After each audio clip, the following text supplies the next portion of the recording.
নবীর উপর দরুদ পড়ে। হে মূসা, তুমি যদি আমাকে পেতে চাও আমার রাসূলের উপর দরুদ পাঠ করো। সেজন্য আমরা আহলে সুন্নাত ওয়াল জামাতের আকীদা হচ্ছে আমরা শুরুতেই দরুদ শরীফ পড়ি, শেষে সালাতু সালাম দিই। কারণ আল্লাহর নির্দেশ, যে আল্লাহর নির্দেশ মেনে আমরা নামাজ পড়তেছি, যে আল্লাহর নির্দেশ মেনে আমরা রোজা রাখতেছি, যে আল্লাহর নির্দেশ মেনে আমরা যাকাত দিচ্ছি, যে আল্লাহর নির্দেশ মেনে আমরা হজ করতেছি, সেই আল্লাহ নির্দেশ দিচ্ছে ইয়া আইয়ুহাল্লাযীনা আমানু সাল্লু আলাইহি ওয়া সাল্লিমু তাসলিমা। হে ঈমানদারগণ, তোমরাও আমার নবীর উপর দরুদ পড়ো এবং নবীকে সালাম দান করো। সুবহানাল্লাহ। সেজন্য আহলে সুন্নাত ওয়াল জামাত এরকম ঈদে মিলাদুন নবীর যেখানে মাহফিল হয় সেখানে শুরু হয় সালাতু সালাম দিয়ে, দরুদ শরীফ দিয়ে, শেষ হয় ইয়া নবী সালাম আলাইকা দিয়ে। এটা আল্লাহর নির্দেশ মানা। আমরা যতদিন পর্যন্ত বেঁচে থাকব ততদিন পর্যন্ত নবীর উপর দরুদ শরীফ পড়তে হবে কিনা? যদি না পড়েন, হে মূসা, তুমি আমার সাথে দেখা করতে চাও, আমার কাছে আসতে চাও, আমার নবীর উপর দরুদ পড়ো। আর যারা দরুদ পড়ে না তারা আল্লাহর কাছে যেতে পারবে? একটু কথা বলুন, যেতে পারবে? দরুদ পড়ে না যে এরকম কিছু আছে না?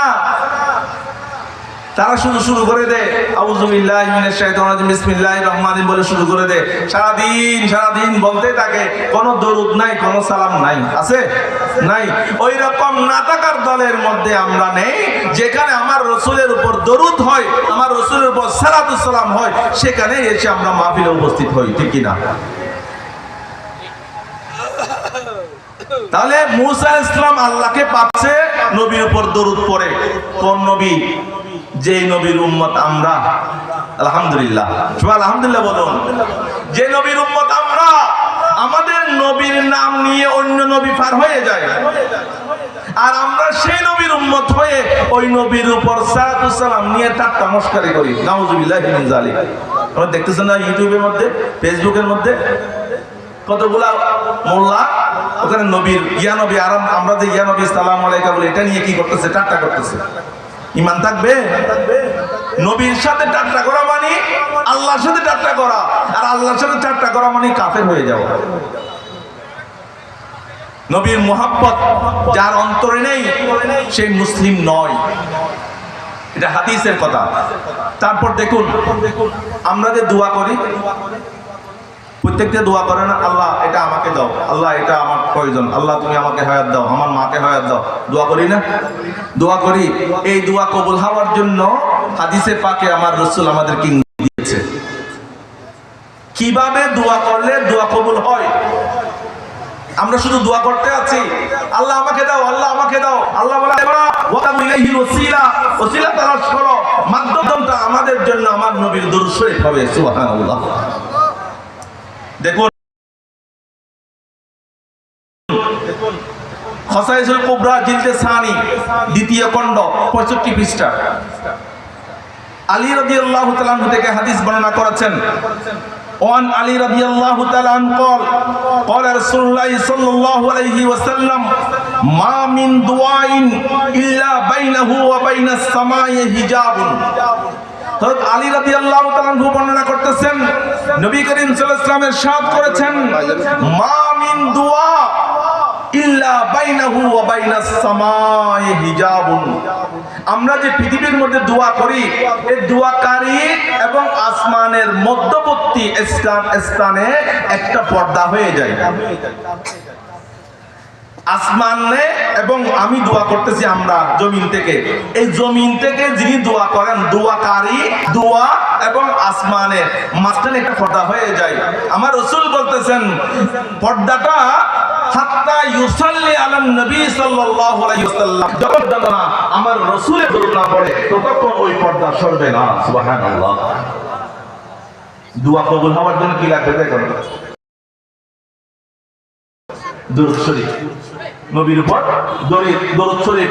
আমার রাসূল বলতেছেন যে পর্দাটা আছে, ওই পর্দাটা ভেঙে যাবে, ফেটে যাবে। ফাইজা ফুইলা, ফাইজা ফুইলা, তক যদি কেউ দোয়া করার পর দরুদ শরীফ পড়ে জালিকা ইন খারাকা, ইন খারাকা মানে কি ফেটে যাওয়া, ইন খারাকাল হিজাব, যে পর্দাটা রয়েছে ওই পর্দা ফেটে যাবে, ও দাখালাত দোয়া, উপর দিকে আল্লাহর কাছে দোয়াটা চলে যাবে। সুবহানাল্লাহ। তাহলে এই পর্দাটা ফেটলো, ফাটলো কে? দরুদ শরীফ। সেজন্য আমরা দোয়ার মধ্যে আমরা আল্লাহুম্মা সাল্লি আলা সাইয়্যিদিনা মুহাম্মাদিন ওয়া আলা আলি সাইয়্যিদিনা মুহাম্মাদিন ওয়া বারিক ওয়া সাল্লিম বলে আমরা আল্লাহর কাছে দোয়া করি। এরপরে দোয়া যেগুলো সেগুলো করি। তারপর আমার রাসূল বলতেছে ওয়া ইন লাম ইয়াফআল যালিকা রাজাআত দোয়া, যদি দোয়ার মধ্যে যদি দরুদ শরীফ পাঠ করা না হয় ওই দোয়ার ওদিকে যায় না, আবার নিচের দিকে ফিরে আসে। সেজন্য আমরা বলি আল্লাহর কাছে তো দোয়া করি, কবুল হয় না কেন? আল্লাহর কাছে এত পুঁজি আমরা পাই না কেন? কিভাবে পাবেন? আপনার দোয়ার মধ্যে তো নবীর প্রতি সালাম নাই, দরুদ নাই, যেটা আল্লাহ বেশি খুশি হয়। তা আমরা দোয়া করার জন্য আজকে থেকে যখন দোয়া করতে শুরু করব, আমাদের প্রথম কাজ হচ্ছে নবীর উপর দরুদ পড়ব। আল্লাহুম্মা সাল্লি আলা সাইয়্যিদিনা মুহাম্মাদিন ওয়া আলা আলি সাইয়্যিদিনা মুহাম্মাদিন ওয়া বারিক ওয়া সাল্লিম, এটা বলে আল্লাহর কাছে দোয়া করব। শেষ করার পর বিরহমাতিকা ইয়া আরহামার রাহিমিন, এটা বলে আবার রাসূলের উপর আপনার দরুদ শরীফ পড়ব। এইরকম দোয়া পড়ে যখন দরুদ শরীফ পড়ে যখন দোয়া করবেন, ওই দোয়া আল্লাহর দরবারে কবুল হয়ে যাবে। সুবহানাল্লাহ। হযরত উমর রাদিয়াল্লাহু তাআলা একই পৃষ্ঠার মধ্যে আরেকটি হাদিস এনেছে খাসাইসুল কুবরার মধ্যে। নবী করিম সাল্লাল্লাহু উমর রাদিয়াল্লাহু তাআলা থেকে বর্ণিত, নবী করিম সাল্লাল্লাহু আলাইহি ওয়াসাল্লাম ইরশাদ করেন আদ-দুআউ মাওকুফুন বাইনাস সামাই ওয়াল আরদ। উমর রাদিয়াল্লাহু তাআলা বলতেছেন, যিনি অর্ধ পৃথিবী শাসন করেছেন, যিনি আমার রাসূলের খলিফা, ইসলামের দ্বিতীয় খলিফা, উমর রাদিয়াল্লাহু তাআলা বর্ণনা করতেছেন, মানুষের দোয়া আসমান এবং জমিনের মধ্যবর্তী স্থানে স্থির হয়ে থাকে, মওকুফ, স্থির হয়ে থাকে, উপরেও যায় না নিচেও আসে না, মাঝখানে গিয়ে দাঁড়িয়ে থাকে। তো আমার রাসূল বলতেছে লা ইয়াসআদু ফীহি শাইউন, এই জিনিসটি উপর দিকে যায় না। কারণ কি? হাত্তা তুসাল্লি আলা নবিকা, যতক্ষণ না তুমি নবীর উপর দরুদ পড়বে ততক্ষণ না ওটা উপর দিকে যাবে না। সুবহানাল্লাহ। উমর রাদিয়াল্লাহু তাআলা বলতেছেন, আমাদের এই দরুদ শরীফের এই হাদিসগুলা আমরা যদি আমাদের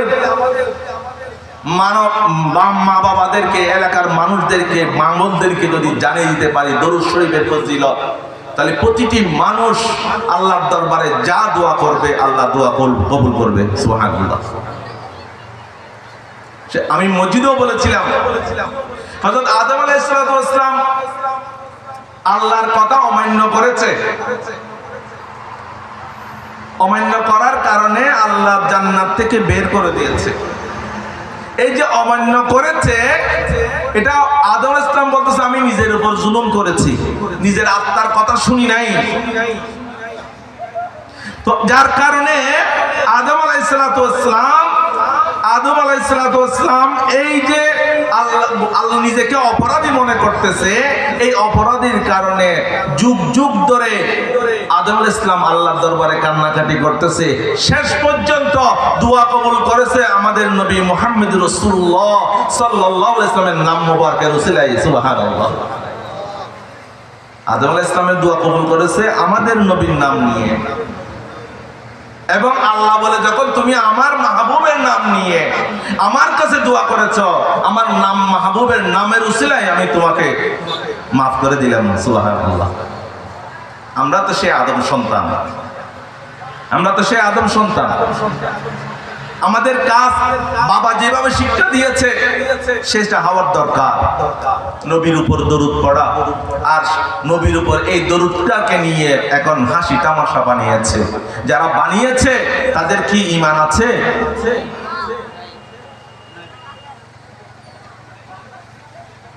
মান সাব্বান নবী আও আবা আও আনকারা ফাকাদ কাফারা, যে ব্যক্তি আমার নবীকে গালি দেবে, আও আবা অথবা নবীকে অস্বীকার করবে, আও আনকারা অথবা ইনকার করবে, ঘৃণা করবে, ফাকাদ কাফারা, সে কাফের হয়ে যাবে। নবীকে নিয়ে খেলা করিও না, নবীটা আমার মতো না, তোমার মতো না, কারোর সাথে তুলনা নাই নবীর। ওই নবীকে আল্লাহ বানিয়েছেন, যেভাবে বানিয়েছেন সেইভাবে আমাদের কাছে পাঠিয়েছেন আল্লাহর গুণগান গাওয়ার জন্য, আল্লাহর ওয়াহদানিয়ত প্রচার করার জন্য, আল্লাহ এক এই কথা ঘোষণা করার জন্য। ওটা শুনেই আমরা লা ইলাহা ইল্লাল্লাহু মুহাম্মাদুর রাসূলুল্লাহ সাল্লাল্লাহু আলাইহি ওয়াসাল্লাম পড়ে আমরা মুসলিম হয়েছি, ঠিক কি না? হিন্দু ধর্ম, হিন্দুকে একদম হিন্দু ভাই পাশে আছে দিকে, ওদেরকে বলেন আপনি কলেমা পড়ুন, হবে? আপনাকে শোনালো, আমি তো কলেমা পড়তে জানি, লা ইলাহা ইল্লাল্লাহু মুহাম্মাদুর রাসূলুল্লাহ, আমি পড়ে দিলাম, হবে না? কারণ উনি একটা ধর্ম আছে, ওই ধর্ম ত্যাগ করার করে আসতে হলে কারণ সিস্টেম আছে, নিয়ম আছে, ওই নিয়মের মধ্যে সে আসতে হবে এবং সে স্টাম্প করতে হবে আমি আমার ধর্ম ত্যাগ, স্বধর্ম ত্যাগ করে আমি মুসলিম ধর্মে প্রবেশ করতেছি। এটা জনসম্মুখে বলতে হবে, ওনার মুখ দিয়ে, জবান দিয়ে। সেজন্য আমরা নবী করিম সাল্লাল্লাহু আলাইহি ওয়াসাল্লামের উম্মত, আমাদের কাজ হচ্ছে নবীর উপর দরুদ পড়া। কারণ যে কাজ আল্লাহ করে, স্বয়ং আল্লাহ করে, ইন্নাল্লাহা ওয়া মালাইকাতাহু ইউসাল্লুনা আলান নবী, যে কাজটি আল্লাহ করে আল্লাহ বলে তোমরাও করো, তোমরাও করো। করলে লাভটা কি? এই লাভ এগুলা। আর একটা হাদিস, এটা কিয়ামত, এখন এগুলা দুনিয়াবি কথা, দুনিয়ার ফায়দার কথা বলছে। এখন কিয়ামতের ময়দান, দরুদ শরীফের ফজিলত নিয়ে যাচ্ছি কিয়ামতের ময়দানে। কিয়ামতের ময়দানের নাম শুনছেন? কিয়ামত হবে, কি রকম হবে বলুন তো? জানেন? মাছ দরিয়ায়, সমুদ্রের মাঝখানে গিয়ে যখন মানুষ বাঁচার জন্য চায়, ঠিক তার চেয়ে ভয়ঙ্কর কিয়ামতের ময়দান, তার চেয়ে ভয়ঙ্কর। আপনাকে যদি মাছ দরিয়ায়, সাগরের মাঝখানে ফেলে আসি, আপনি বাঁচার জন্য চেষ্টা করবেন, কিন্তু কুল কিনারা পাবেন না। সেই তার থেকেও বেশি হবে কিয়ামতের ময়দান। ওই কিয়ামতের ময়দান যদি বাঁচতে চান, আমার রাসূলের হাদিস একটু শুনুন। নবী করিম সাল্লাল্লাহু আলাইহি ওয়াসাল্লাম ইরশাদ করতেছেন, ইন্না আউলান নাস বি ইয়াউমাল কিয়ামাতি আকসারুহুম আলাইয়া সালাতান। এই হাদিসটি তিরমিজি শরীফে বর্ণনা করা হয়েছে আব্দুল্লাহ ইবনে মাসউদ রাদিয়াল্লাহু তাআলা আনহু থেকে। তিনি বর্ণনা করেন, নবী করিম সাল্লাল্লাহু আলাইহি ওয়াসাল্লাম বলেছেন, ইন্না আউলান নাস বি ইয়াউমাল কিয়ামাতি আকসারুহুম আলাইয়া সালাতান। কিয়ামতের এই ময়দান ভয়াবহ ময়দানে আমি আল্লাহর কাছে, আমি নবীর কাছে যিনি ঘনিষ্ঠ হবেন, যিনি ঘনিষ্ঠ হবেন, ইন্না আউলান নাস, মানুষদের মধ্যে আমার কাছে যিনি ঘনিষ্ঠ হবেন, বি ইয়াউমাল কিয়ামাতে, কিয়ামতের দিন, আকসারুহুম আলাইয়া সালাতান, তাদের মধ্যে অধিকাংশ আমি নবীর উপর দরুদ পাঠ করেছে। সুবহানাল্লাহ। দরুদ শরীফ পাঠ করবেন কোথায়? দুনিয়া, এখানে হায়াতে জিন্দেগিতে। আর কাজ দেবে কোথায়? কিয়ামতের ময়দানে। আমার রাসূলের কথা কি মিথ্যা? ইন্না আউলান নাস, মানুষদের মধ্যে আমার কাছে তারাই কাছে হবে যারা আমার উপর বেশি বেশি দরুদ শরীফ পড়েছে। সুবহানাল্লাহ। কি করবেন এখন? দরুদ শরীফ পড়বেন? কম পড়বেন না বেশি পড়বেন? বেশি পড়বেন, কারণ ওখানে বাঁচতে হবে। এই হাদিসগুলো যদি আপনাকে জানিয়ে না দিই, কোনোদিন তো বলে না আমরা দরুদ শরীফ বেশি করে পড়তাম। কিয়ামতের ময়দান না হলে আমাকে দিয়ে ধরবেন, হুজুর আপনারা এগুলো বলতে পারেন না জুমার নামাজের মধ্যে, ওয়াজের মধ্যে, এগুলো শুনে আমরা কিছু আমল করতে পারি। এগুলো পড়তে পারলে তো কিয়ামতের ময়দান আমরা বাঁচতে পারবো। আজকে একটা বাঁচার শিক্ষা দিলাম আপনাদেরকে। কিয়ামতের ময়দানে আল্লাহ রাসূলের মাধ্যমে, রাসূলের জিকিরের মাধ্যমে, দরুদ শরীফের মাধ্যমে আল্লাহ আপনাদেরকে আমার নবীর কাছে নিয়ে যাবে। সুবহানাল্লাহ। কারণ সেদিন তো সকলে আল্লাহ আল্লাহ বলবে। অনেক নবীরাও সেদিন নফসি নফসি বলবে। অনেক নবীরা আমরা কিছু জানি না, আমরা কিছু জানি না, আল্লাহ নফসি নফসি, আমাকে আমাকে বাঁচাও, আমাকে বাঁচাও। সেদিন আপনাকে আমার রাসূল বলতেছে কেউ আসতে হবে না, যদি তুমি আমার উপর বেশি বেশি দরুদ শরীফ পাঠ করো, সেই দিন তুমি ওই কিয়ামতের ময়দানে তুমি অটোমেটিক আমি নবীর কাছে চলে আসবে। সুবহানাল্লাহ। আরেকটা হাদিস, জুমার দিন আমার রাসূল বেশি বেশি করে দরুদ শরীফ পড়ার জন্য নির্দেশ দিয়েছেন। তোমরা বেশি বেশি করে জুমার দিন দরুদ শরীফ পড়ো। কেন? ফাইন্নাস সালাতা উম্মতি তুরাজু আলাইয়া ফি কুল্লি জুমআতিন। আমার রাসূল বলতেছে প্রত্যেক জুমার দিন বন্দার আমল আমি নবীর কাছে নিয়ে আসা হয়। সুবহানাল্লাহ। কার আমল? আপনার আমার সকলের আমল শুক্রবারে আমার রসুলের কাছে প্রেরণ করা হয়। আমার রসুল বলতেছে তোমরা বেশি বেশি করে দরুদ শরীফ পড়ো শুক্রবারে, কেননা তোমাদের আমল সমূহ আমার কাছে নিয়ে আসা হবে। ফামান কানা আকসারুহুম আলাইয়া সালাতান কানা আকরাবাহুম মিন্নি মানজিলাতান। আমার রসুল বলতেছেন যে ব্যক্তি তাদের মধ্যে বেশি বেশি দরুদ শরীফ পাঠ করবে ওই ব্যক্তির সম্মান, মান, ইজ্জত আমি নবীর কাছে বেশি প্রিয়। সুবহানাল্লাহ। দরুদ শরীফ পড়বেন কোথায়? শুক্রবার দিনে রাতে। তো বৃহস্পতিবার রাত থেকে শুরু হয় শুক্রবার। বৃহস্পতিবারে যখন সূর্য ডুবে তখন থেকে শুক্রবার শুরু।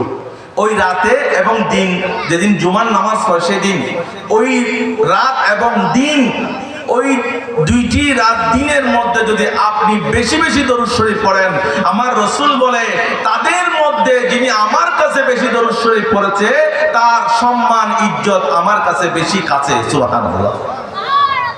আপনার সম্মান, আপনার স্থান আল্লাহ নবীর কাছে যদি বেশি বেশি দরুদ শরীফ পাঠ করেন জুমার দিন।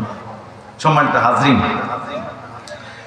নবীর এই দরুদ শরীফ অনেক হাদিস, নবীর দরুদ শরীফের উপর অনেক হাদিস। আমি যেগুলো বলেছি একটা একটা করে যদি আপনারা ক্যাচ রাখেন, আপনার জীবনটাও সুন্দর হয়ে যাবে, আখিরাতটাও খুব সচল হয়ে যাবে। আরেকটা হাদিস বলি, এই হাদিসটি আবু হুরায়রা রাদিয়াল্লাহু তাআলা আনহু, নবী করিম সাল্লাল্লাহু আলাইহি ওয়াসাল্লামের যিনি একেবারে কাছে, নবীর কাছ থেকে যিনি 5375টি হাদিস বর্ণনা করেছেন, রাবিউল মুকাসসিরিন আবু হুরায়রা রাদিয়াল্লাহু তাআলা আনহু, যার ঘুম, যার চেতন, যার বুক আমার রাসূলের জন্য বিলীন করে দিয়েছে, সে আবু হুরায়রা বর্ণনা করতেছে, ক্বালা রাসূলুল্লাহ সাল্লাল্লাহু আলাইহি ওয়াসাল্লাম সাল্লু আলাইয়া ফা ইন্না সালাতাকুম আলাইয়া যাকাতুল লাকুম। সুবহানাল্লাহ। তোমরা আমার কাছে আমার উপর দরুদ পড়ো। কেন? ফা ইন্না সালাতাকুম আলাইয়া যাকাতুন। তোমাদের এই দরুদ শরীফ তোমাদের জন্য যাকাত। যাকাত শব্দের অর্থ কি জানেন? এটা আরবি শব্দ, যা কাব ওয়াও তা, আরবি শব্দ। যাকাত মানে পবিত্র করা। যাকাত কি জন্য দেয়? সম্পদগুলা পবিত্র করার জন্য। আপনার যে সম্পদ আছে ওই সম্পদ থেকে কিছু অংশ দিয়ে দেওয়া, এগুলা দিলে আপনার সম্পদ পবিত্র হবে। এখানে 1 লক্ষ টাকা থাকলে আপনাকে 2500 টাকা দিয়ে দিতে হবে। এটা কম না, এটা কম না। এটা আপনার সম্পদ কমে গেছে না, আপনার সম্পদ বেড়ে গেছে, আপনার সম্পদ পরিপূর্ণ হয়ে গেছে, আপনার সম্পদ পবিত্রতা হয়ে গেছে। সুবহানাল্লাহ।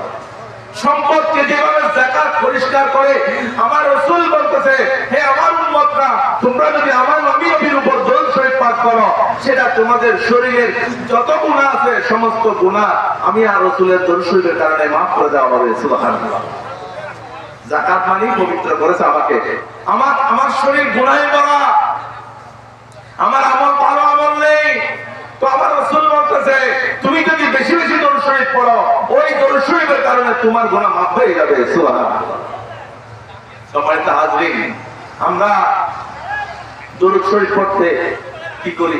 অলসতা করি। হুজুররা পড়ুক, আমরা পড়বো না। আজকে থেকে পড়বেন তো? দরুদ শরীফ পড়লে কি লাভ আছে না ক্ষতি আছে? লাভ আছে। বসে আছেন, আমাদের মুরব্বীরা বসে আছে, ওনারা যদি এখানে বসে বসে আল্লাহুম্মা সাল্লি আলা সাইয়্যিদিনা মুহাম্মাদিন ওয়া আলা আলি সাইয়্যিদিনা মুহাম্মাদিন ওয়া বারিক ওয়া সাল্লিম এগুলো পড়তে থাকে, এটা এদিকে পড়বে আর ওদিকে ওনার গুনাহ মাফ হয়ে যাবে। সুবহানাল্লাহ। আমরা তো সব সময় গুনাহের মধ্যে লিপ্ত। সকালে ঘুম থেকে উঠে আবার ঘুম যাওয়া পর্যন্ত এই 24 ঘন্টার মধ্যে শুরু করেছি মিথ্যা কথা দিয়ে, শেষ করেছি মিথ্যা কথা দিয়ে। বালক মধ্যে নেই আমরা। কারো নাম, কারো বদনাম, কারো নিয়ে ঠাট্টা বিদ্রুপ আমরা করতেই আছি, কিন্তু নিজের আমল গুলো ভালো আমল দিয়ে পরিপূর্ণ করতে পারতেছি না। ওই গুণাগুলো পবিত্র রক্ষা করার জন্য আমার রাসূল আমাদেরকে বড় নিয়ামত দিয়েছেন, অস্ত্র দিয়েছেন, সেটা হচ্ছে দরুদ শরীফ। আমার রাসূল বলতেছে আমার উপর বেশি বেশি দরুদ শরীফ পড়ো, এটা তোমার জন্য গুনাহ কাফারা হয়ে যাবে। সুবহানাল্লাহ। তো আজকে আমাদের এই মাহফিলে সার্থক হবে যদি আপনারা আজকে এই মাহফিল থেকে কিছু শিখে যান। দরুদ শরীফ পাঠ করবেন। দরুদ শরীফের ফজিলতা আমি আপনাদেরকে বর্ণনা করেছি, আরো বর্ণনা করব সামনে। বসুন, নবীর মহব্বত রাখুন অন্তরে। কেন? কারণ এগুলো মহব্বতের কাজ। সিদ্দিক আকবরের কথা বলেছে কিছুক্ষণ আগে। সিদ্দিক আকবরের মহব্বতের সামনে আমরা কিছু না। আমার নবীকে এত মহব্বত করেছে যেগুলা বলে শেষ করা যাবে না। আমরা বাবাকে ভালোবাসি, মাকে ভালোবাসি, নিজের স্ত্রীকেও ভালোবাসি, সন্তানকেও ভালোবাসি, কিন্তু আমার সবাইকে ভালোবাসি, কিন্তু তাদেরকে খুশি করানোর জন্য আমি জান দিতে রাজি না। আছেন এরকম? ছেলেকে রাজি করার জন্য জান দিয়ে দেবেন, মাকে রাজি করার জন্য জান দিয়ে দেবেন, এরকম আছেন? নাই। কিন্তু সিদ্দিক আকবর উনি বলেন আমার জান চলে যাবে, তারপরে আমার রাসূল আমার সাথে অক্ষত থাকতে হবে। সুবহানাল্লাহ। হুজুর বলেছে এখানে ইন্নাল্লাহ, মানে এই কথাটা আল্লাহ বলে না, এই কথাটা নবী বলেছে। হে সিদ্দিক আকবর, তুমি কি ভয় পাচ্ছ? বলে কেন? বলে তুমি কি এখানে দুইজন মনে করতেছ? না, আমার রাসূল বলতেছে ইন্নাল্লাহ মা, আল্লাহ আমাদের সাথে আছে। এই কথাটা আল্লাহ না, এই কথাটা নবীর। সেই জন্য একটু চিন্তা ভাবনা করবেন। আমরা শেষ জমানায় চলে আসছি, এটা শেষ জমানা এক কথায়। এরপরে অবস্থা খুব খারাপ। আমরা আমাদের মুরব্বীদের হারাই গেলে আরেকটা মুরব্বী পাবো না। যারা আমাদের মাথার উপর ছায়া দিয়ে আছে, যারা আমাদেরকে ঈমান আমল মজবুত করার জন্য কথাগুলো বলতেছে, তারা চলে গেছে, আর আসবে না। তবে আপনার ঈমানটা মজবুত রাখতে হবে। বর্তমান সময়ে ঈমান মজবুত রাখা আমলের চেয়ে জিহাদের চেয়ে উত্তম। ঈমান মজবুত রাখা, আপনার ঈমান, আপনি কতটুকু পর্যন্ত আপনার ঈমান রাখতে পারবেন। আপনি তো এখন পয়সা পেলে এখান থেকে ওখানে চলে যান, টাকা পেলে ঈমান বিক্রি করে দেন। সিদ্দিক আকবর বলে না, জান যেতে পারে তারপরে আমার নবীকে ছাড়বো না। জান যাবে তারপর নবীকে ছাড়বো না, এটাই হচ্ছে ঈমান। আল্লাহকে দেখি নাই, নবী আপনাকে পেয়েছি, আপনার মাধ্যমে আল্লাহকে চিনেছি, আপনাকে ছাড়তে পারি না। নবী যতদিন থাকবেন পৃথিবীর বুকে ততদিন আপনি নবীকে জিকির করতে করতে মারা যাব। এই জিকির করতে করতে যখন আমাকে কবরে দেওয়া হবে, সেখানেও আমি আপনার জিকির করবো। সুবহানাল্লাহ। নবী আপনাকে ছাড়বো না, দুনিয়াতেও ছাড়বো না, কবরেও ছাড়বো না, কিয়ামতের ময়দানে ছাড়বো না। রাসূল আপনার পিছনে পিছনে আছি, আমরা দরুদ শরীফ পড়েছি আপনার উপর। আপনি বলেছেন কিয়ামতের ময়দানে আমাদেরকে আপনি সুপারিশ করবেন গুনাহগার উম্মতদেরকে। সেই আশা নিয়ে কিয়ামতের ময়দানে এসেছি, নবী আমাদেরকে রক্ষা করুন। আমার নবী বলেন আমি তোমাদেরকে শাফাআত করব। সুবহানাল্লাহ। যারা দুনিয়াতে নবীর শাফাআত মানবে, কিয়ামতের ময়দানে তারা শাফাআত পাবে, আর যারা মানবে না তারা শাফাআত পাবে না। সে বলবে আদরি, হ্যাঁ হ্যাঁ হ্যাঁ হ্যাঁ আমি কিছু জানি না। তো সম্মানিত হাজরিন, আমরা মুক্তি পেতে চাই। আরেকটি হাদিস বলতেছি মুক্তি পাওয়ার বিষয়ে কিয়ামতের ময়দানে। দেখুন, আমার রাসূল আমাদের জন্য বান্দা উম্মতদেরকে, গুনাহগার উম্মতদেরকে বাঁচানোর জন্য এমন একটা ইবাদত দিয়েছে যে ইবাদত করতে কষ্ট হয় না। শুধু নবীর উপর দরুদ পড়লে আল্লাহ ওই ব্যক্তিকে জাহান্নাম থেকে মুক্তি দান করবে। সুবহানাল্লাহ। এই হাদিসটি দেখুন, হযরত আনাস বিন মালিক রাদিয়াল্লাহু তাআলা। তা তাফসীরে দুরুল মনসুরের মধ্যে 219 নম্বর পৃষ্ঠায় এই হাদিসটি নকল করেছেন। দেখুন, হযরত আনাস রাদিয়াল্লাহু তাআলা বর্ণনা করতেছেন, নবী করিম সাল্লাল্লাহু আলাইহি ওয়াসাল্লাম ইরশাদ করেন, ইন্না আনজাকুম ইয়াউমাল কিয়ামাতে মিন আহওয়ালিহা ওয়া মাওয়াতিনিহা। আমার রাসূল বলতেছে, ইন্না আনজাকুম, নিশ্চয় আমি তোমাদেরকে নাজাত দেব, ইয়াউমাল কিয়ামাতে, কিয়ামতের দিন, মিন আহওয়ালিহা ওয়া মাওয়াতিনিহা, কঠিন সময়ের মধ্যে আমি তোমাদেরকে নাজাত দেব। আকসারুকুম আলাইহা ফি দারিদ দুনিয়া সালাত, বেশি মানুষকে নাজাত দেব যারা দুনিয়া থাকা অবস্থায় আমি নবীর উপর দরুদ পড়েছে। সুবহানাল্লাহ। কোথায় নাজাত দেবে? যে কিয়ামতের ময়দানে, আহওয়ালিহা মাওয়াতিনিহা, কঠিন মুহূর্তে আমার নবী বলে আমি তোমাদেরকে মুক্তি দেব, নাজাত দেব। তাদের মধ্যে আকসারুকুম আলাইয়া ফি দারিদ দুনিয়া সালাত, যেই ব্যক্তি পৃথিবীর বুকে আমি নবীর উপর বেশি বেশি দরুদ শরীফ পড়েছে, কিয়ামতের কঠিন মুহূর্তে আমি তাকে নাজাত দান করব। সুবহানাল্লাহ। যেমন তেমন বিষয় না, এই দরুদ শরীফ আসে মুহাব্বতে, মুহাব্বতে পড়তে হয়। মুহাব্বত না থাকলে নবীর উপর দরুদ পড়ে না।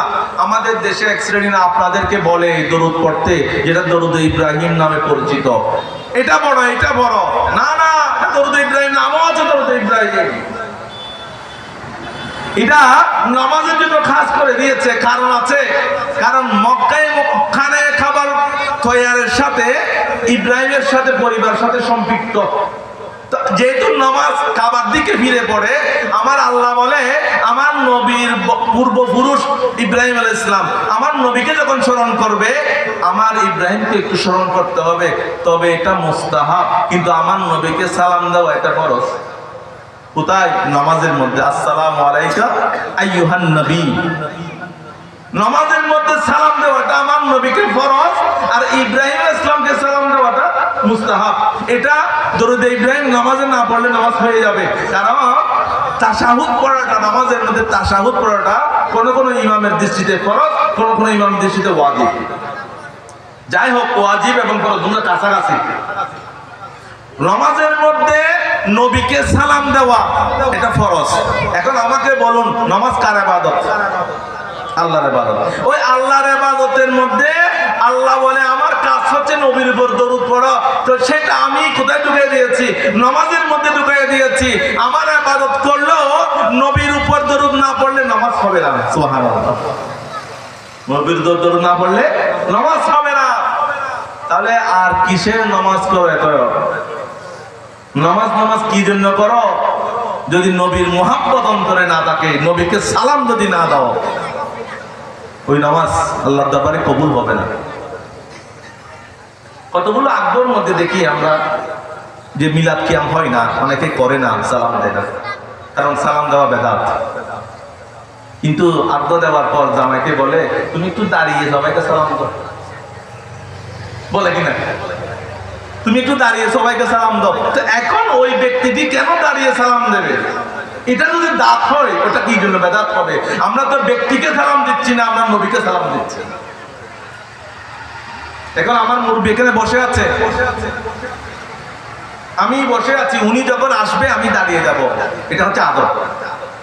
কারণ উনি আমার বাবার মতো, আমার বড় ভাইয়ের মতো। তো বড় ভাইকে শ্রদ্ধা করতে হয়, সম্মান করতে হয়। আরে নবী তো বড় ভাইও না, বাবাও না, এটা আল্লাহর হাবিব, যাকে সালাম দিলে আল্লাহ খুশি হয়ে যায়। সুবহানাল্লাহ। এই কথাগুলো আমাদের আহলে সুন্নাতুল ওয়াল জামাতের অনুসারী যারা আছে, আপনাদের কাছে এগুলা, এই আকলগুলো থাকার দরকার। যেখানে মিলাদ কিয়াম হবে সেখানে যাবেন, কারণ আমার আমল কবুল হয়েছে কিনা জানি না, তবে হাদিস শরীফ আছে আমার রাসূলের উপর সালাতুস সালাম আল্লাহ কবুল করে ফেলে। সুবহানাল্লাহ। এই যে এখানে এতগুলো হাদিস আপনাদের সামনে বলেছি আমি, সব দরুদ শরীফের হাদিস, যেগুলা পাঠ করলে পৃথিবীতে নয়, কিয়ামতের ময়দানে আল্লাহ আপনাকে নাজাত দান করবে, শুধু নবীর উপর দরুদ শরীফ পড়ার কারণে। আর একটা হাদিস দেখুন, আমরা অজু করি না? অজু করে একটা দোয়া আছে, এই হাদিসটি ইবনে মাসউদ রাদিয়াল্লাহু তাআলা আনহু মারফু রাওয়ায়াত মানে যেটা আমার রাসূল থেকে আব্দুল্লাহ ইবনে মাসউদ সরাসরি বর্ণনা করেছেন। মারফু রাওয়ায়াত বলে এটাকে। হাদিস শরীফের ভাষায় মনসুব, মওকুফ, মারফু রাওয়ায়াতের একটা স্তর আছে। এটা মারফু অর্থাৎ সরাসরি আব্দুল্লাহ ইবনে মাসউদ আমার নবী থেকে বর্ণনা করতেছেন। তিনি বলতেছেন, আমার নবী ইরশাদ করেছেন, ইজা ফারাদা আহাদুকুম মিন তুহুরিহি, যখন কোন ব্যক্তি ওযু থেকে পৃথক হবে, ওযু করার পর ফিরে আসবে, ফালিয়াশহাদু, সেই জন্য এই কথা বলে সাক্ষী রে আল্লাহ ইলাহা ইল্লাল্লাহ ওয়া আন্না মুহাম্মাদুর রাসূলুল্লাহ সাল্লাল্লাহু আলাইহি ওয়াসাল্লাম। এই দোয়াটা ওযুর পরে পড়তে হয়। আমরা একেবারে কালেমায়ে শাহাদাত বলি, আশহাদু আল্লা ইলাহা ইল্লাল্লাহ ওয়া আন্না মুহাম্মাদুর রাসূলুল্লাহ সাল্লাল্লাহু আলাইহি ওয়াসাল্লাম। এটা পড়ার পর আমার রাসূল বলতেছে, সুম্মা লিয়ুসাল্লি আলাইয়া, সে যদি আমার উপর দরুদ পড়ে, ফাইজা ক্বালা যালিকা ফুতিহাত লাহু আবওয়াবুর রাহমা, আল্লাহর রহমতের দরজা তার জন্য খুলে দেওয়া হয়। সুবহানাল্লাহ। যে ওযু করার পর কালেমায়ে তাশাহুদ পড়ে, আমার রাসূলের উপর একবার দরুদ শরীফ পড়বে। আমার রাসূল বলতেছে, যালিকা ফুতিহাত লাহু আবওয়াবুর রাহমা, তার জন্য আল্লাহর রহমতের দরজা যতগুলো আছে সমস্ত রহমতের দরজা ওই ব্যক্তির জন্য খুলে দেওয়া হয়। সুবহানাল্লাহ। আর আল্লাহর রহমত কি ছোট? আল্লাহ যেভাবে মহান, আল্লাহর রহমতও বড়। আল্লাহর রহমত কত এটা জানি না, একটু করে জানতে পারি। কিরকম জানেন? হঠাৎ করে আপনার নিঃশ্বাস আটকে গেল, আপনাকে নিয়ে গেল সময় মেডিকেলে, আবার কিছুক্ষণ পর ফিরে আসলো, এটা কত বড় নিয়ামত। একটু নিঃশ্বাস শরীরের মধ্যে আটকে যাওয়ার পর আপনি বুঝেছেন এই নিঃশ্বাস উঠতেছে নিচ্ছে, এটা কত সেকেন্ডের বিষয় না, এত সেকেন্ডের হলেও এটার রহমত এত বড় যে একটু করে আটকে যাওয়ার কারণে আমি বেহুশ হয়ে গেছি, আবার আল্লাহ আমাকে ফিরে দিয়েছে। এটা হচ্ছে আল্লাহর বড় রহমত। সুবহানাল্লাহ। আল্লাহর রহমত মাপা যায় না। এখান থেকে মেইন রোড পার হচ্ছেন, হয়তো আপনাকে অ্যাক্সিডেন্ট করে দিয়েছে গাড়ি, কিন্তু আপনি বেঁচে গেছেন, তা আপনি বলবেন আল্লাহর রহমত আছে। আল্লাহর রহমে আপনাকে বাঁচিয়েছে। আল্লাহ বড় দয়াবান, আমাকে বড় অ্যাক্সিডেন্ট থেকে বাঁচিয়েছে। তো এই রহমতের আল্লাহ বলে যে, আমার রাসূল বলতেছে, যে ব্যক্তি ওযু করার পর কালিমায়ে শাহাদাত পড়ে আমি রাসূলের উপর দরুদ পড়বে, আল্লাহর রহমতের সব দরজা তার জন্য খুলে দেওয়া হয়। সুবহানাল্লাহ। সম্মানিত হাজরিন, আজকে আমরা দরুদ শরীফ পড়তে বললে আমাদের খারাপ লাগে। আমি আপনাদের কাছে আরজ করব, এই মাহফিল থেকে আমরা সব সময় বেশি বেশি করে ওযু অবস্থায় দরুদ শরীফ পাঠ করব। আমার রাসূলও বলেছেন, যায়িনু মাজালিসাকুম বিস-সালাত, তোমরা তোমাদের অনুষ্ঠানকে দরুদ শরীফ দিয়ে সাজাও। আমার রাসূল বলতেছে যায়িনু, আজকে যায়িনু মানে সুন্দর করা, আরবিতে এটা মুজাইয়ান করা, সুন্দর করা। আজকে যে সুন্দর করেছে প্যান্ডেলটা, সুন্দর লাগতেছে না? তা আমার রাসূল বলতেছে, এই মজলিসটাকে তোমরা যেগুলো করতেছো, সেটা বিবাহ অনুষ্ঠান হোক, সেটা অন্য অনুষ্ঠান হোক, যে অনুষ্ঠান হোক না কেন, ওটাকে তোমরা দরুদ শরীফ দিয়ে সাজাও। ফা ইন্নাস সালাতা শাফাআতু ইয়াউমাল কিয়ামা, কারণ কিয়ামতের ময়দানে ওই দরুদ শরীফ তোমার জন্য শাফাআত করবে। সুবহানাল্লাহ। আজকে আমরা হুজুররা দরুদ শরীফ পড়লে আমরা পড়ি না। আজকে থেকে পড়বেন তো, পড়বেন, বেশি করে পড়বেন, বিশেষ করে জুমার রাতে বেশি করে পড়বেন, নামাজের পরে পড়বেন, দুয়ার আগে পরে পড়বেন। আযান দেওয়া ইবাদত, আযান দেওয়া ইবাদত, দরুদ শরীফ পড়াও ইবাদত। তো আমরা আযানের আগে সালাতুস সালাম দিই, আযানের আগে সালাতুস সালাম দিই, দরুদ শরীফ পড়ি, তো দরুদ শরীফ পড়া কি গুনাহ? তো আযানের আগে সালাতুস সালাম দেওয়া মানে ওই আযানটা কবুল হওয়া, ওই আমলটা কবুল হওয়া, ভালো আমলগুলো কবুল হওয়ার জন্য যে আমার রাসূল বলেছে দরুদ শরীফ পাঠ করার জন্য, ওই দরুদ শরীফ পাঠের মাধ্যমে তাকবীর দেওয়া। গৌতম বিদ্যা নারে তাকবীর, নারে রিসালাত, নারে গাউসিয়া, ইমামে আহলে সুন্নাহ আল্লামা গোলাম রব্বানী কাসেমী সাহেব। প্রিয় শিক্ষার্থী মুস্তাফা সাল্লাল্লাহু আলাইহি সাল্লাম আমাদের মাঝে উপস্থিত হয়েছেন। আজকের এই আজিমুশান মিলাদ মাহফিলের সম্মানিত প্রধান বক্তা, মাই টিভি, মহলা টিভি এবং এশিয়ান টিভির বিশিষ্ট আলোচক হযরতুল আল্লামা জনাব মাওলানা মুফতি গোলাম রব্বানী কাসেমী সাহেব, হযরতুল আল্লামা জনাব মাওলানা মুফতি গোলাম রব্বানী কাসেমী সাহেব। নারে তাকবীর, আল্লাহু আকবার, নারে রিসালাত, রাসূলুল্লাহ। নারে গাউসিয়া। আমার কথা শেষ। আল্লাহ জাল্লা শানহু বলেন, আমি নিজেও পড়ি, আমার ফেরেশতাদেরকে নিয়ে পড়ি, হে মুমিনরা তোমরাও পড়ো। কি? সাল্লু আলাইহি ওয়া সাল্লিমু তাসলিমা। সেজন্য আমরা মাহফিলের শুরুতে দরুদ শরীফ পড়ি, শেষে গিয়ে সালাতু সালাম দিয়ে সমাপ্ত করি। ওটাই ওই মাহফিল কবুল হওয়ার জন্য ওই সালাতু সালামই যথেষ্ট। সুবহানাল্লাহ। আল্লাহ আমাদের মাহফিলকে কবুল আর মঞ্জুর করুন। আর আমাদের ভাই অনেক দূর থেকে এসেছে, ওনার একটা জানাজা ছিল, একটু লেট করেছে। ওনার পক্ষ থেকে আমি যেহেতু এলাকার প্রতিনিধি, আমি ওনার পক্ষ থেকে আপনাদের কাছে শুকরিয়া আদায় করছি, এতক্ষণ যদি আপনারা কষ্ট করে বসে আছেন। আর আমিও, আমার একটা বাড়ির মাহফিল চলতেছে, আমি আমাদের শূন্যপাড়ার ওয়াজ করতেছে, আমি যাতে হাসিমি উনি ওয়াজ করতেছে, আমি ওনাকে লাগিয়ে দিয়ে চলে আসছি। আচ্ছা, আসসালামু আলাইকুম রহমতুল্লাহি ওয়া বারাকাতুহু।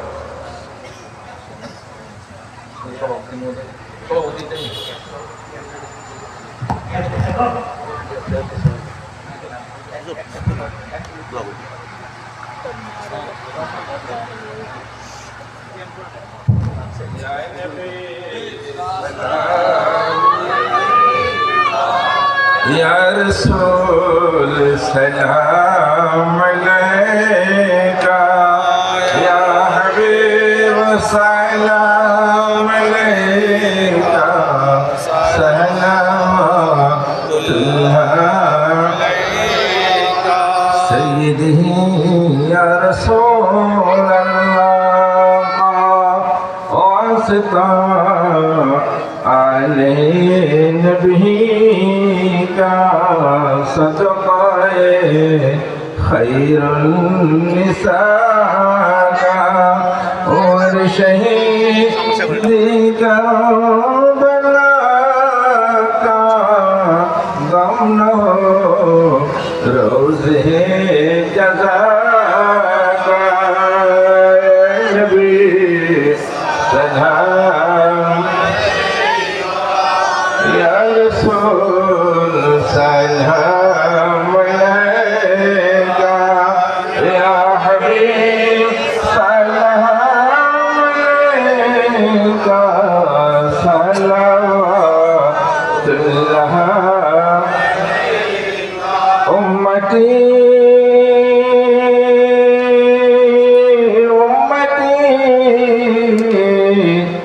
लब बेजारी रहा नाज बरदारी उम्मत बेला मुस्तफा जाने रहमत बेला ओ साया शम्मे बज में हिदायत बेला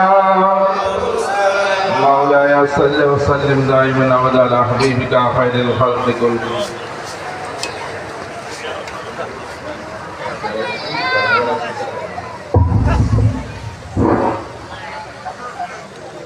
প্রিয় শিক্ষার্থী মুস্তাফা সাল্লাল্লাহু আলাইহি সাল্লাম আমাদের আজকের এই আজিমুশান মিলাদ মাহফিলে প্রধান মেহমানে আওয়াজ হিসেবে উপস্থিত আছেন বিশ্বশাহী দরবার শরীফ কোম্পানিগঞ্জ নোয়াখালীর সম্মানিত সচেতনশীল পীরে তরিকত হযরতুল আল্লামা জনাবে মাওলানা মুফতি কাজী মোহাম্মদ জসিমউদ্দিন ফারুকী সাহেব। আমাদের মাঝে আরো উপস্থিত আছেন আজকের এই মাহফিলের সম্মানিত বিশেষ অতিথি আল্লামা ফরহাদ একাডেমির সম্মানিত সভাপতি জনাব মোহাম্মদ নুরুল আলম ফরহাদি, ফরহাদাবাদ চট্টগ্রাম শরীফের সম্মানিত পীরজাদা সৈয়দ মোহাম্মদ জামালউদ্দিন ফরহাদাবাদী। আমাদের মাঝে ইতিমধ্যে এসে উপস্থিত হয়েছেন আজকের আজিমুস শাহ মিলাদ মাহফিলের সম্মানিত প্রধান অংশ বিশিষ্ট মিডিয়া ব্যক্তিত্ব জনাব মাওলানা গোলাম রব্বানী কাসেমি সাহেব। আমি হুজুরকে ওনার তাকরীর শুরু করার জন্য বিনীতভাবে অনুরোধ জানাচ্ছি।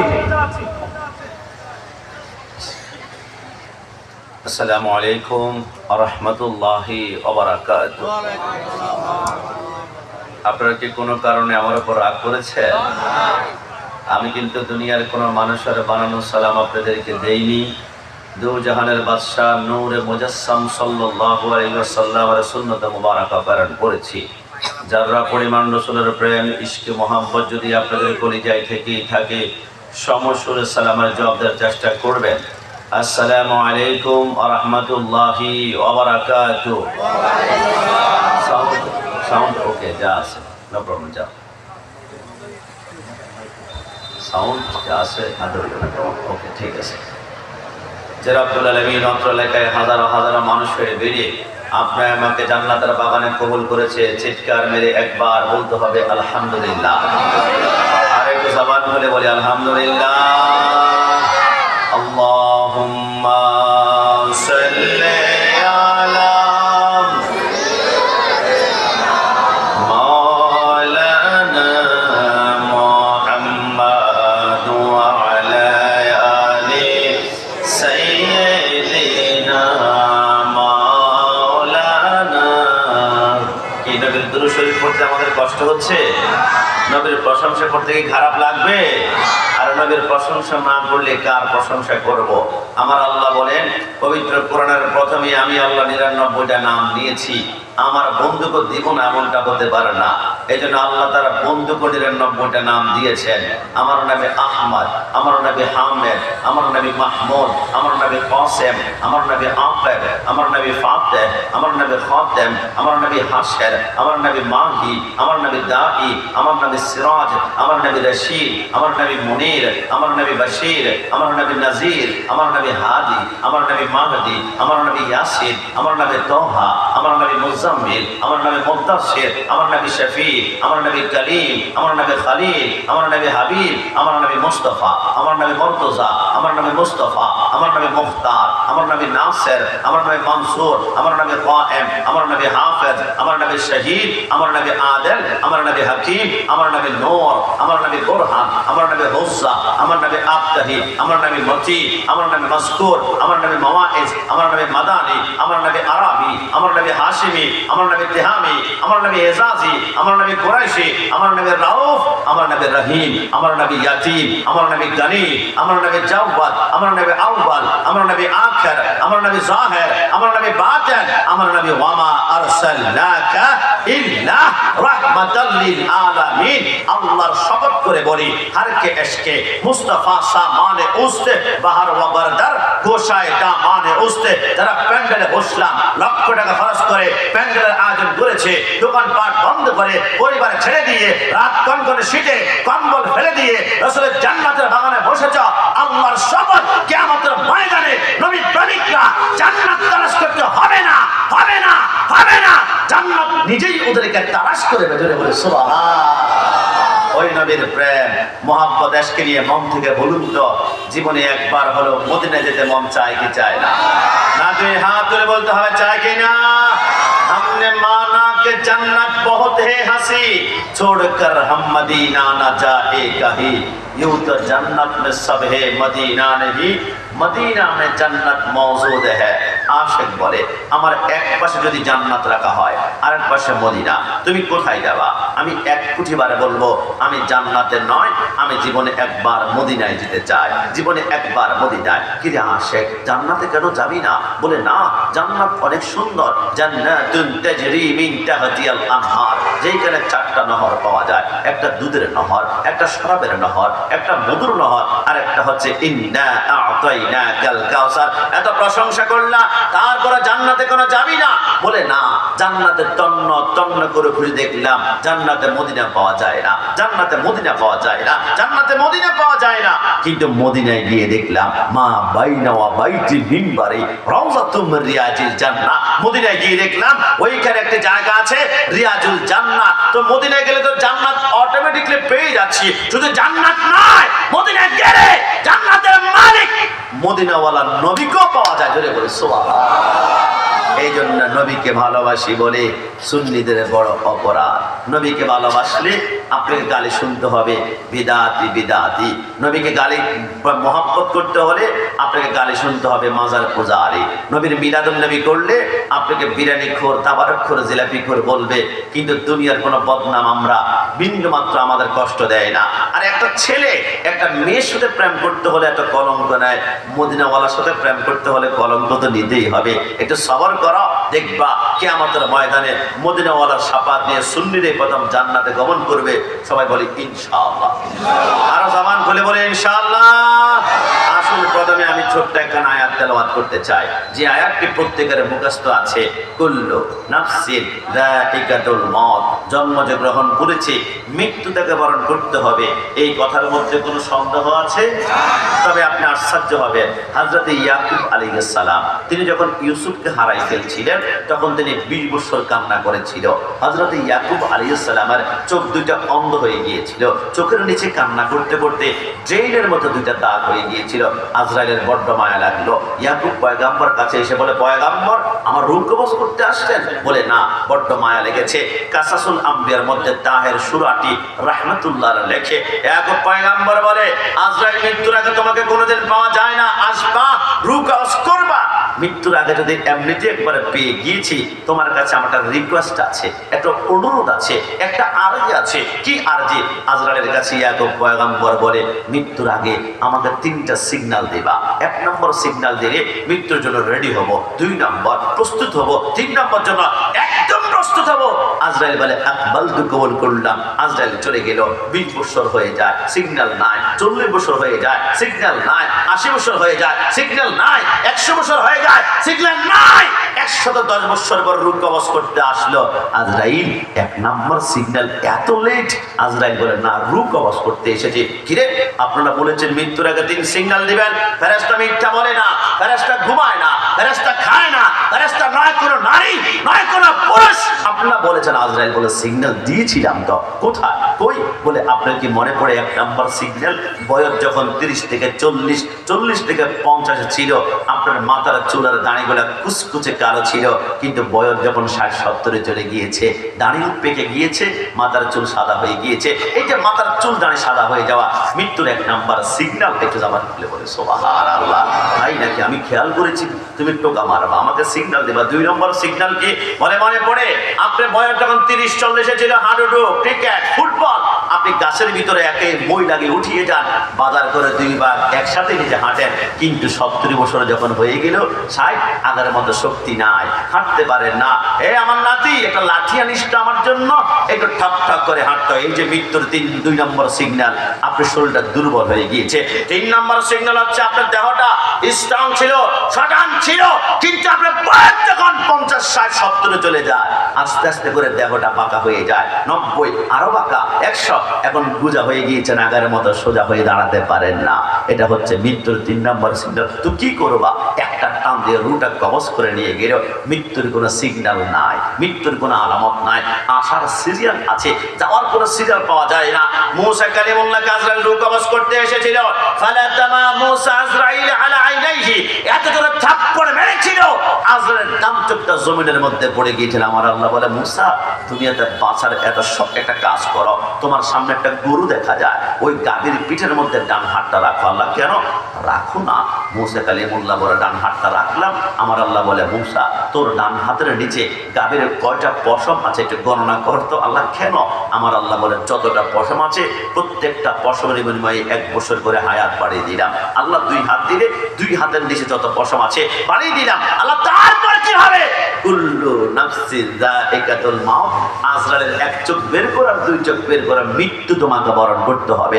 তো আল্লাহ যেইখানে 1 লক্ষ বছর পর মৃত্যুবরণ করতে হবে, এই দুনিয়াতে বাঁচতে চাই না, মৃত্যুবরণ করতে চায়। তবে আমার ভাইরা দুঃখের বিষয়, মৃত্যুর পর অনেকে কবরকে ভিআইপি বানাতে চাও। গত 2 দিন আগে পত্রিকার হেডলাইনে দেখলাম বনানী কবরস্থানে ভিআইপি কবর। আমি বললাম ভিআইপি কবর মানে 5 বছর যদি বনানী কবরস্থানে একটা কবর সংরক্ষিত রাখতে চান 40 লক্ষ টাকা অ্যাকাউন্টে জমা দিতে হবে। 10 বছর যদি একটা কবর সংরক্ষিত রাখতে চান তাহলে আপনাকে 80 লক্ষ টাকা জমা দিতে হবে। আর যদি আপনি দুনিয়াতে চিন্তা করতে হবে আল্লাহাকু মুত্তাকাসুরু হাত্তা যুরতুমুল মাকাবির। কত কোটিপতি টাকা গুনতে গুনতে কবরে চলে গেল। 11 তলা বিল্ডিং করেছে, গাড়ি থেকে নেমে গুনতেছে 1 তলা 2 তলা 3 তলা 5 6 7 8 9 10 11 পর্যন্ত গুনতেই পারে নাই। নিঃশ্বাসটা বন্ধ, এই স্টপ করে মরে গিয়েছে। কবরটাকে বিএপি করতে হলে একটা কাজ করতে হবে। আমি মৃত্যুবরণ করলে মাথার পাগড়ি খুলে ফেলা হবে। মৃত্যুবরণ করব, ডান পকেটের সুন্নতের আতর খুলে ফেলা হবে, না সুরমা খুলে ফেলা হবে, সব খুলবে। কিন্তু মৃত্যুর পর একটা জিনিস কোনো বাপারে বাটা খুলতে পারবে না। সব সুন্নত খুলে ফেললো, একটা সুন্নত নিয়ে কবরে দেওয়ার সুযোগ আছে। ওই একটা সুন্নত নিয়ে নবীর সামনে দাঁড়াবেন, নবী আমি আপনাকে অনেক ভালোবাসি, আপনার সুন্নত নিয়ে আসি। মেসক নিতে পারবেন না, আতর নিতে পারবেন না, সুরমা নিতে পারবেন না। এটা হচ্ছে সুন্নতের লেখিয়া। দাঁড়িয়ে একটু জবান করে বলি সুবহানাল্লাহ। আল্লাহু আল্লাহু তুমি জাল্লে জালালো, শেষ করা তো যায় না গে তোমার গুণগান বলো আল্লাহ। আল্লাহর নাম নিতে আমাদের কষ্ট হবে। সবাই ডান হাত তুলে বলবো আল্লাহু আল্লাহু তুমি জাল্লে জালালো, শেষ করা তো যায়